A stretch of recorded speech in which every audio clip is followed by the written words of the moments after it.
அண்மைச் செய்தியை பார்க்கிறோம். தமிழ்நாட்டில் 7 மாவட்டங்களில் இன்று கனமழைக்கு வாய்ப்பிருப்பதாக வானிலை மையம் தெரிவித்திருக்கிறது.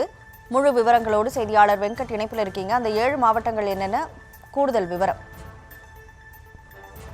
வணக்கம். தென்னிந்திய பகுதிகளின் மேல் ஒரு வளிமண்டல மேலடுக்கு சுழற்சி நிலவி வருவதன் காரணமாக தமிழகத்தில் இன்றைய தினம் 7 மாவட்டங்களில் கனமழைக்கு வாய்ப்பிருப்பதாக சென்னை வானிலை ஆய்வு மையம் தெரிவித்துள்ளது.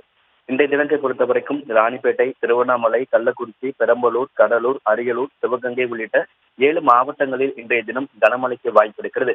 சென்னையை பொறுத்தவரைக்கும் நகரின் ஒரு சில பகுதிகளில் மாலை மற்றும் இரவு நேரங்களில் மிதமான மழைக்கு வாய்ப்பு இருப்பதாகவும், அதேவேளை மதிய நேரத்தில் வெயிலுடைய தாக்கம் என்பது 36 டிகிரி செல்சியஸ் என்கின்ற அளவுக்கு வெப்பநிலை பதிவாக கூடும் என்கின்ற தகவலும் சென்னை வானிலை ஆய்வு மையம் தரப்பில் தெரிவிக்கப்பட்டிருக்கிறது. தென்னிந்திய பகுதிகளின் மேல் நிலவக்கூடிய ஒரு வளிமண்டல மேலடுக்கு சுழற்சி காரணமாக தமிழகத்துல ஒரு வாரத்திற்கு மிதமான மழைக்கும் இன்றைய தினம் 7 மாவட்டத்திற்கு கனமழைக்கான எச்சரிக்கையை சென்னை வானிலை ஆய்வு மையம் தெரிவித்துள்ளது.